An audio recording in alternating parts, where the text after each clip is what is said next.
안녕하십니까. 이 수업을 듣는 여러분들 환영합니다. 코로나19 확산세가 꺾이지 않아서 개강이 2주 연기되었습니다. 이번 주도 사회적 거리두기의 차원에서 어쩔 수 없이 온라인 수업으로 진행하게 되었습니다. 저도 처음 해보는 시도인데요. 그래서 좀 난감합니다. 그리고 비대면 방식으로 온라인 수업 콘텐츠를 만들어서 대학 강의를 진행하는 것에 대해 몇몇 우려가 있는 것도 사실입니다. 그러나 교수와 학생의 건강과 안전의 차원에서 온라인 수업으로 진행하라는 교육부의 방침과 대학 당국의 결정이 타당하다고 생각해 한시적으로 온라인 수업을 진행하겠습니다. 지금부터는 제 소개를 드리도록 하겠습니다. 저는 국제문화연구 전공 주임을 맡고 있고 성공회대 동아시아 연구소에서 연구하고 있는 강성현입니다. 현재 냉전평화연구센터의 센터장을 맡고 있습니다. 오늘은 본격적으로 강의를 진행하기에 앞서서 강의 소개를 중심으로 설명드리고 향후 강의 일정 등 여러분들과 공유해야 할 사항을 알려드리도록 하겠습니다. 우리 강의 이름이 문화로 보는 트랜스 아시아이죠.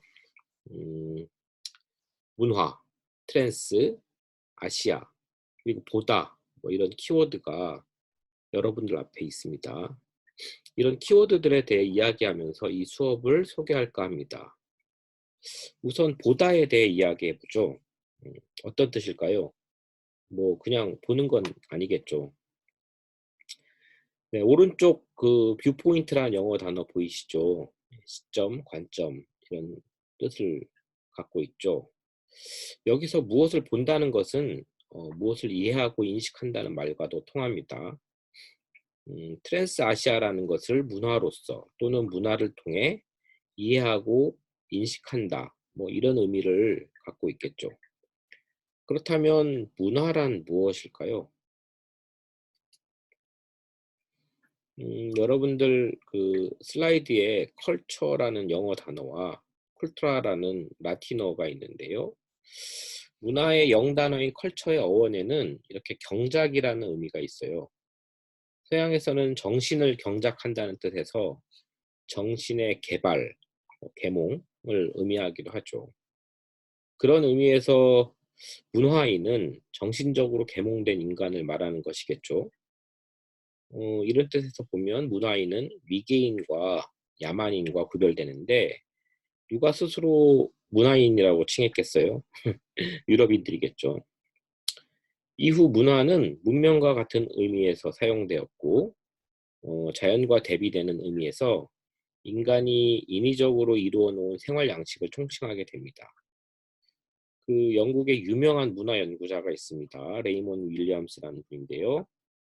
문화가 정신문화나 특정한 생활 양식에 국한하지 않고 지적인 작품이나 실천 행위, 예술적 활동 이런 것도 문화라고 정의를 했거든요. 그러니까 의미를 형성하는 어떤 실천 또는 텍스트로서의 문화인 것이죠. 이런 실천이나 텍스트들은 수용자들에게 다양한 감정이나 의미를 전달하는 담론적 과정을 수반하게 되는데요. 여기에서 의식, 관념, 가치, 규범 등을 포괄하는 이데올로기로서의 문화 의미를 생각해 볼 수 있습니다. 자, 이제는 트랜스 아시아를 살펴보도록 하죠. 트랜스라는 단어가 있는데요. 이거는 건너가는 걸 의미하는 거죠. 즉 횡단을 의미합니다. 트랜스내셔널, 내셔널을 건너가는 거죠. 트랜스젠더, 젠더를 넘어가는 것이죠. 감이 오시나요? 그 우리 수업에서 트랜스 아시아는 결국 아시아를 트랜스하게 보자는 거겠죠. 그런 관점이나 이해의 강점은 무엇일까요? 우리가 보통 아시아 하면 한국, 일본, 뭐 중국처럼 보통 국가를 떠올리고 이런 국가들로 구성된 지역을 떠올리게 됩니다. 다시 말해서 국가 간 관계를 지역으로 상상하는 것이죠. 국가 간, 그러니까 국가 사이, 즉 인터내셔널이라는 단어는 국제라고 번역되기도 하는데요. 그러니까 우리는 글로벌보다 작은 스케일의 어떤 국가 간 관계로 구성된 지역을 아시아라고 보는 것이겠죠. 그런데 한국에서 일본을 바라보는 것, 그리고 서울에서 도쿄를 바라보는 것, 또는 제주에서 오키나와를 바라보는 것이 같은 시야를 갖는 것일까요? 인터내셔널 말고 트랜스내셔널 또는 트랜스로컬하게 아시아를 바라보는 시야는 어떻게 다른 걸까요? 특히 문화 현상을 우리가 내셔널 스케일에서 작용하는 것만으로 이해할 수 있을까요? 예컨대 한류라는 말은 한국 대중문화가 다른 국가의 문화에 작용하는 것일까요? 어쩌면 한국 대중문화 자체도 여러 문화가 혼종되어 있다고 봐야 되지 않을까요? 마지막으로 아시아에 대해서도 조금 더 살펴보도록 합시다. 일단 저 슬라이드에 있는 지구본을 한번 보시죠. 근동, 중동, 극동으로 구성된 빨간색으로 칠해진 지리적 실체로서의 아시아가 보일 겁니다. 근데 이 단어도 좀 유럽 중심적이라는 생각이 들죠. 유럽에서 볼 때 가까운 동쪽, 중간 동쪽, 동쪽 끝 지역이라는 의미를 담고 있기 때문이죠. 또는 아시아의 동쪽을 따로 떼어놓고 북쪽과 남쪽으로 구분하면 동북아와 동남아로 나뉘기도 하는데요. 어찌되었든 이런 거는 다 지리적 관점과 인식을 담은 개념이죠. 아시아를 꼭 지리적 실체로서만 봐야 될까요? 이렇게 보는 건 어떨까요? 사상적, 지적 어떤 지식으로서 혹은 체제와 제도로서 일상생활과 감각으로서 아시아를 구성할 수 있을까요? 다시 말해서 문화로서 아시아를 상상하고 구성하는 게 가능할까요? 앞에서 제 소개를 할 때 국제문화연구 전공 주임이고 또한 동아시아 연구소에서 연구한다고 했죠. 우리 연구소에서는 이 주제로 10년하고도 2년째, 12년째죠. 연구를 진행하고 있습니다. 지금부터는 강의 계획서의 내용을 조금 더 구체적으로 설명을 드리려고 합니다. 학습 목표와 내용을 지금 보고 계시죠. 이런 그 문화로서의 아시아 혹은 트랜스 아시아라는 것을 좀 구체적인 키워드로 살펴보려고 합니다. 우리 수업에서는 냉전과 평화, 그러니까 전쟁 키워드죠.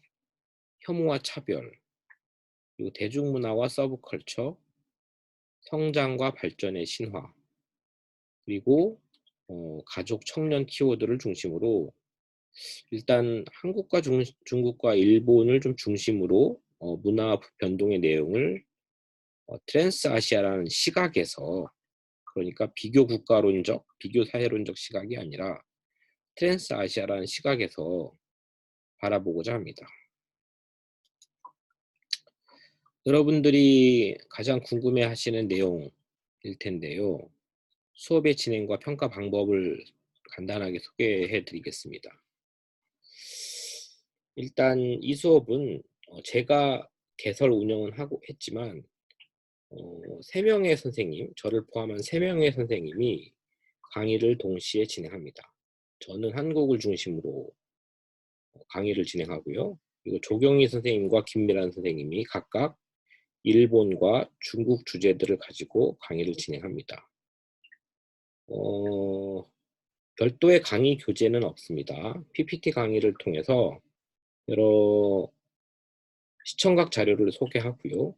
그리고 한국, 일본, 중국 각 수업이 끝나는 주에 해당 주제들에 대한 전체 토론이 배치되어 있습니다. 그러니까 한국 주제 끝나면 전체 토론, 일본 끝나면 또 전체 토론, 중국 끝나면 또 전체 토론. 이렇게 3번 질의응답 및 해당 주제들에 대한 학생들과의 토론이 준비되어 있다는 것을 여러분들이 알고 계시면 됩니다. 평가 방법은 출결이 20점이고요. 20점. 그리고 과제가 30점, 기말고사가 50점입니다. 과제는 메모 제출 및 토론 진행으로 평가를 받습니다. 메모는 3회 이상 제출합니다. 한국과 일본, 중국 관련 주제들에 대해 각각 1회 이상 제출하면 됩니다. 최소가 3회라는 것이죠. 그 이상 제출하면 더 좋습니다. 그리고 기말고사를 봅니다. 기말 시험. 단답형 문제와 논술 문제로 구성되어 있습니다. 지금부터는 주별 강의 일정을 소개해 드리도록 하겠습니다.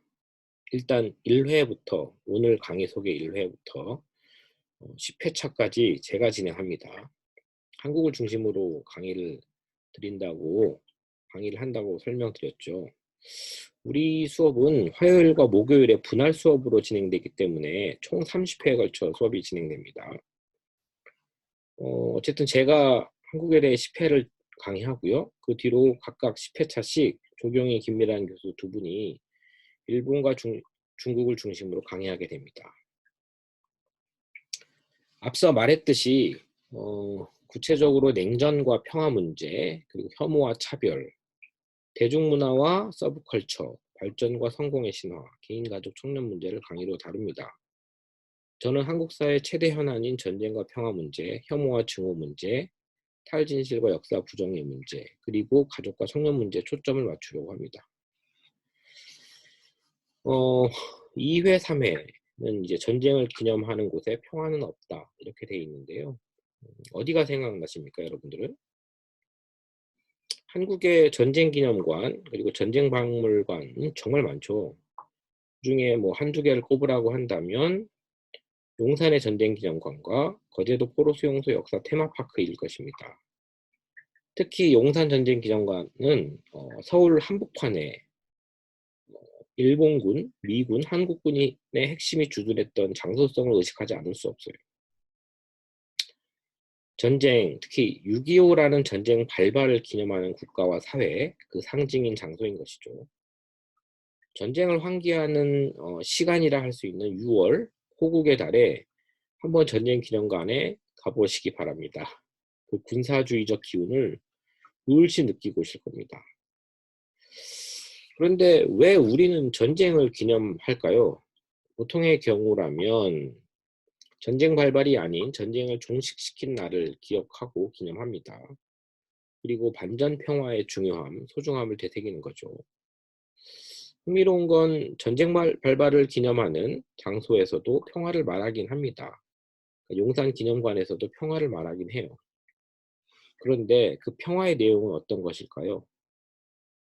지금 한반도 평화 프로세스가 아슬아슬한 국면에 있습니다만 남북 관계와 북미 관계가 잘 풀리면 이 평화 프로세스가 다시 급진전될 것이고, 그러면 이후에 평화를 정착시키기 위한 여러 조치들이 뒤따라오겠죠. 예컨대 한국과 북한이 전쟁이 종식됐다는 선언, 그러니까 종전 선언을 아마 하게 될 겁니다. 정치적으로 굉장히 상징적인 선언이 되겠죠. 그리고 아마 뒤따라서 군사적 조치들이 따라올 것입니다. 그런데 그런 정치적 선언과 군사적 조치들이 그 자체로 바로 평화를 뜻하는 것일까요? 일각에서는 평화는 밥이다, 평화는 경제다, 뭐 이런 얘기도 있어요. 도대체 평화란 무엇일까요? 또 일각에서는 평화는 철도라고도 얘기합니다. 뭐 남방으로 북방으로 유라시아로 마구마구 확장해 가는 게 과연 평화일까요? 우리는 평화의 구체적 상에 대해서 고민해 봐야 됩니다. 그런 내용들을 주로 여러분들과 여러 이야기들을 나누게 되지 않을까 싶습니다. 그리고 뭐 혐오 증오는 이제 한국 사회의 일상이 되었죠. 최근에 코로나19 확산에 따른 특정 지역, 특정 집단에 대한 혐오와 증오가 굉장히 심했습니다. 뭐 일상이 되었나, 이제 이런 질문이 좀 너무 식상하게 느껴질 정도로 혐오 증오는 한국 사회의 주요 현상 중에 하나이죠. 사실 과거에는 빨갱이 증오 정치, 혐오가 극렬했죠. 외부의 적과 연계된 내부의 적으로서 빨갱이 혹은 뭐 어쨌든 그 사람들이 진짜 빨갱이라기보다 그런 낙인 적대와 낙인 속에서 적이 만들어지는 것이고 그 적과 상대하는 우리라는 그런 감정, we feeling 이게 이른바 한국 국민의 자격이었던 것이죠. 어찌 보면 50년 넘게 그 증오적 한국의 빨갱이 증오 정치의 작동은 한국 국민됨을 국민 만들기와 국민됨을 설명할 수 있는 가장 핵심 키워드 중에 하나였습니다. 2000년대 들어와서 되게 다양한 전선들이 펼쳐지고 정체성의 정치가 이렇게 전개되게 됐죠. 그 과정에서 이런 이데올로기로 보이는 문제, 체제로 보이는 문제만이 아니라 뭐 지역이라든지 계급이라든지 뭐 이런 젠더와 여성의 문제들이 핵심적인 전선이 됩니다. 2010년대에 들어와서 특히 뭐 15년부터는 이른바 페미니즘 혹은 여성의 문제가 어떤 한국 사회의 갈등을 엿볼 수 있는 하나의 주된 키워드이자 전선, 주요 전선이 됐던 것이죠. 그리고 사실 이런 혐오와 증오들은 사회의 통합을 저해하고 더 나아가서 사람들을 기본적으로 불신하게 하고 자기들끼리, 자기 진영끼리의 사실과 진실들을 배타적으로 공유하고 자기들만 옳다고 생각하게 합니다. 그 속에서 자신의 공격성이 남에 대한 적대가 정당화된다고 생각을 하는 것이죠. 이런 주제들에 대해서 사실 우리가 지금 엄밀하게 봐야 되는데요. 이건 한국적인 현상에 국한하지 않습니다. 사실 글로벌한 현상이죠. 다시 말하면 뭐 글로벌하게 보면 이게 포스트 트루스라고 탈진실의 문제와 결부되어 이 혐오 증오의 문제들이 전개되고 있고 논의되고 있다는 것을 여러분들이 곧 알게 될 것입니다. 뭐 미국 트럼프의 여러 정치와 정책의 방식들이 이런 혐오와 증오를 만들고 재생산하는 방식으로 작동하고 있고 이에 대한 비판들이 굉장히 많은 것이 현재의 미국 사회이죠. 그리고 뭐 유럽, 영국 다 마찬가지입니다. 일본은 또 말할 것도 없겠죠. 그리고 그 다음으로 역사 부정론을 부정한다라는 주제로 현재 지금 반일 종족주의 사태 현상에 대해서 우리가 살펴볼 겁니다. 역사 부정론이라는 것은 뭐 우리가 홀로코스트 나치에 의한 홀로코스트 유대인 학살을 부정한 어떤 흐름에서 국한해서 우리가 봤던 상황이 있습니다. 그리고 일본 구구파에 특히 교과서 우파에 국한해서 봤던 상황들이 있는데요.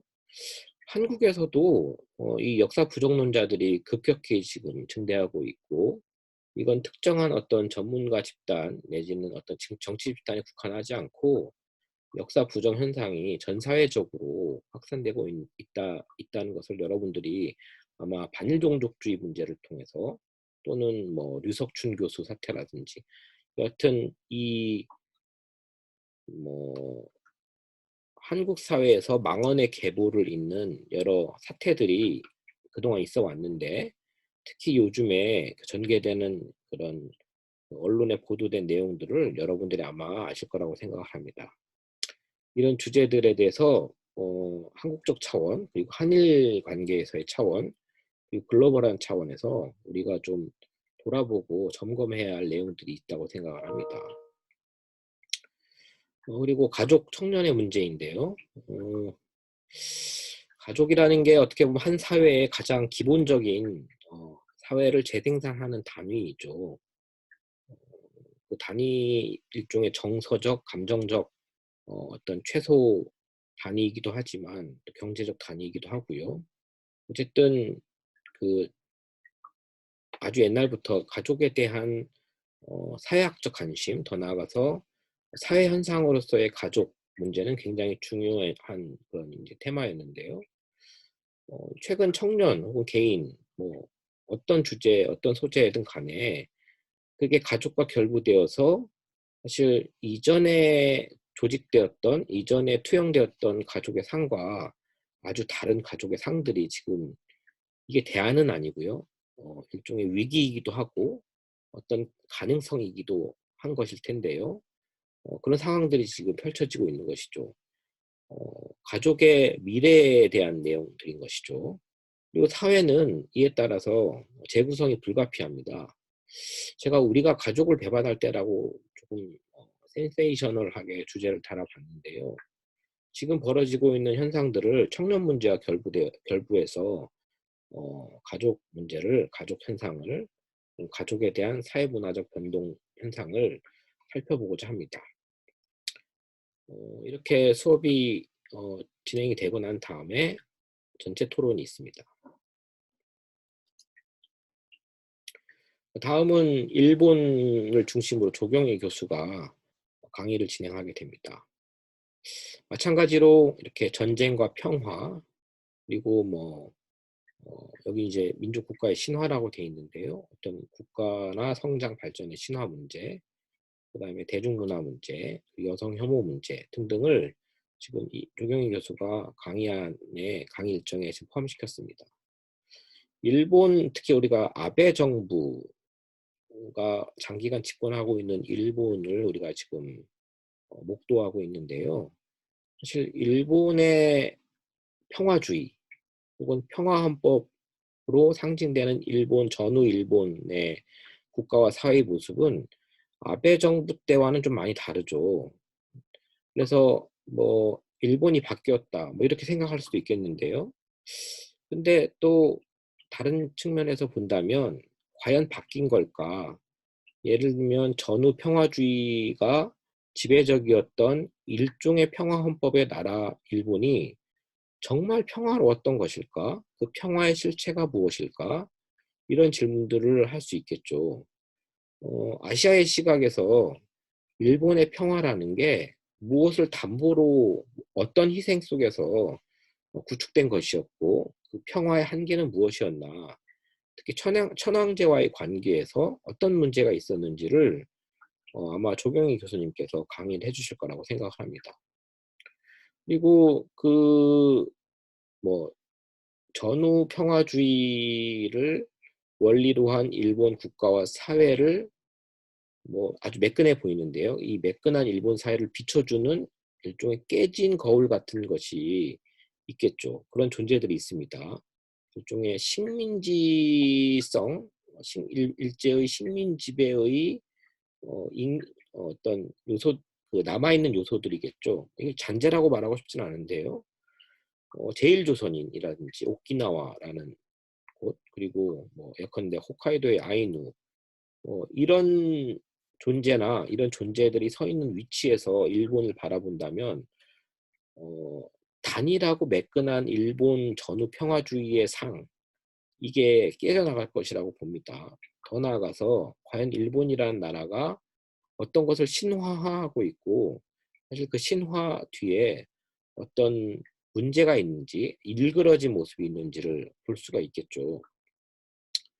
그래서 제일조선인 과거의 망령인가, 그리고 새로운 이민국가의 불가능성, 가능성, 이런 부분들을 강의로 진행해 주십니다.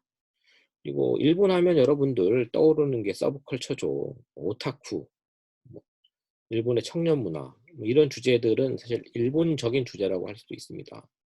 그리고 최근에는 이게 꼭 일본에 국한하지 않고 한국에서도 이런 현상들이, 문화 현상들이 굉장히 강력하게 나타나고 있죠. 이런 주제들에 대해서 또 조경희 선생님이 여러 재미있는 흥미로운 이야기들을 해주실 거라고 생각합니다.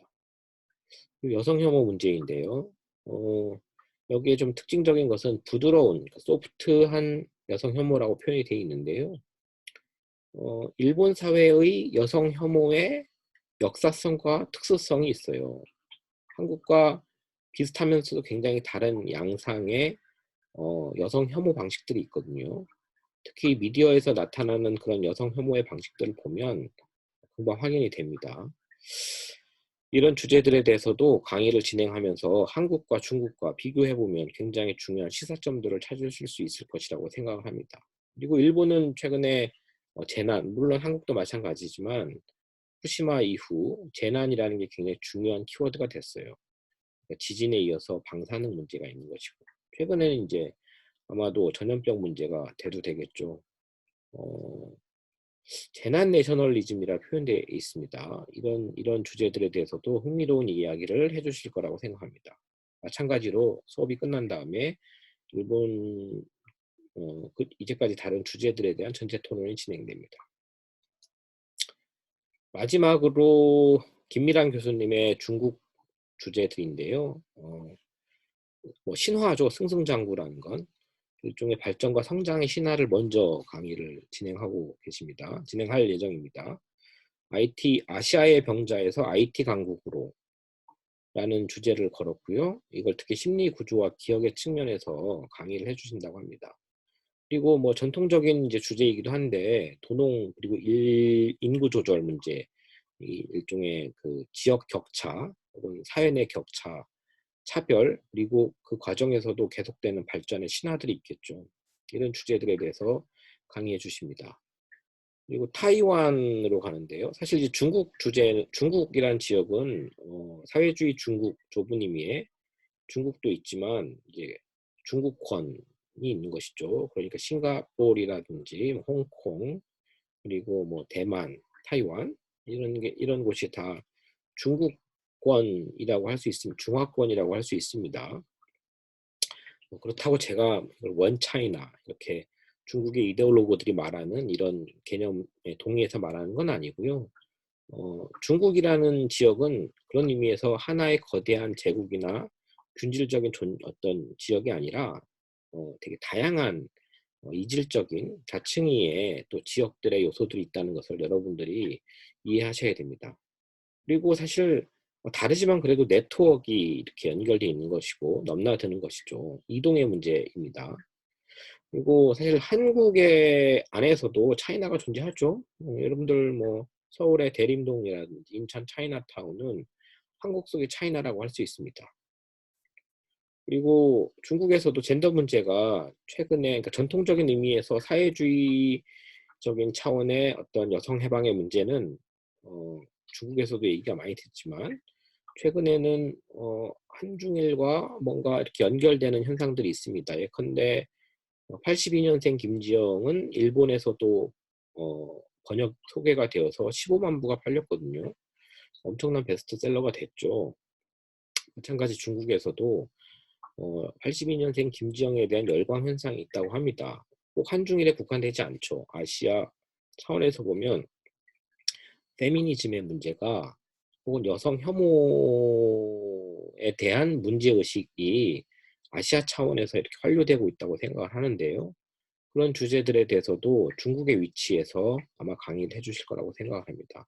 그 이후에 전체 토론이 진행되고요. 30회 때는 기말 시험을 통해서 여러분들의 학점 평가가 이루어질 예정입니다.